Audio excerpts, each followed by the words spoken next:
New government inflation data came in hotter than expected last week, with the newest CPI data pointing to a record high cost of living adjustment increase of 8.6% next year. But will Medicare premiums, gas prices, and continued inflation simply cancel it out? Let's find out.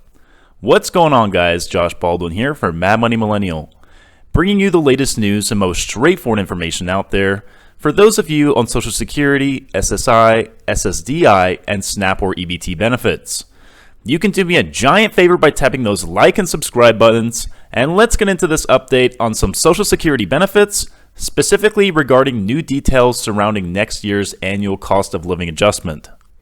Now, if record high prices don't subside, that will lead to a higher Social Security cost of living adjustment in 2023. Yet, even with a more generous boost to benefits next year, there is a growing campaign to change the way those annual benefit adjustments are measured. New Consumer Price Index data for May, released on Friday, shows inflation rose 8.6% over the last 12 months, marking the fastest increase since 1981. And that data is focused on urban consumers. A subset of that data, called the Consumer Price Index for Urban Wage Earners and Clerical Workers, or CPIW, that is used to calculate the Social Security cost of living adjustment each year, climbed 9.3% over the last 12 months.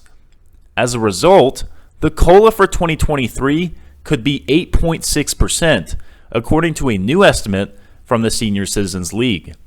And that is unchanged from the group's forecast last month. The Social Security Administration's chief actuary, Stephen Goss, said recently that next year's COLA could be closer to 8%, more than twice the 3.8% estimate in the agency's annual trustees report, which was based on data through mid-February. Much of whether a record high increase will be implemented next year depends on how the inflation fares in the next coming months. The annual COLA is calculated by comparing third quarter data over the same 3 months for the previous year. Therefore, the increase for next year will depend on CPIW data for July, August, and September.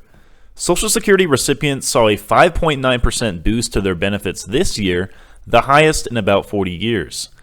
A higher COLA for next year would also break records. It is possible such an increase could impact the projected insolvency dates for Social Security's trust funds, according to the Committee for a Responsible Federal Budget.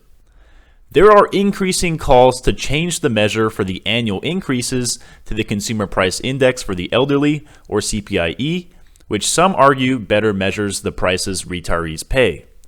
That includes Senators Bernie Sanders from Vermont and Elizabeth Warren from Massachusetts, who on Thursday proposed a new bill to fix Social Security alongside a group of Democratic lawmakers. And that bill, called the Social Security Expansion Act, which I covered in my last video, is a proposal to change the COLA measurement to the CPIE.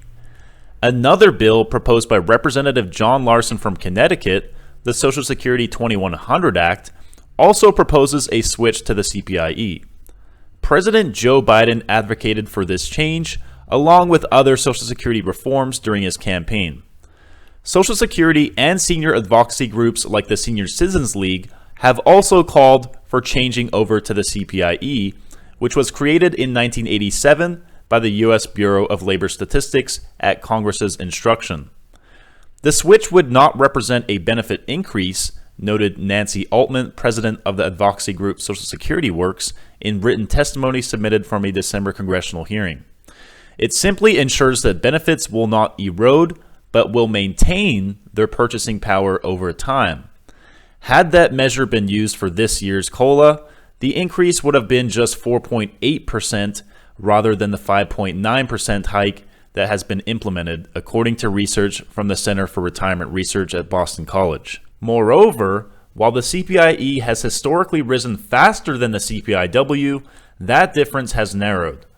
According to the Center for Retirement Research, to best measure the changing costs Social Security beneficiaries face, it may make more sense to use a different measure than the CPIE, which just re-weights data collected for the population as a whole. Alright guys, I hope you found this video helpful. If you did, please leave a like. Comment down below any information you might have about your own Social Security benefits, and maybe you can help someone else out. And of course, hit that subscribe button and notification bell right next to it. Hitting that bell will make sure you get notified exactly when my videos are coming out, and not a week or two later. And lastly, if you'd like to support my channel, you can now own your very own original Mad Money Millennial t-shirt.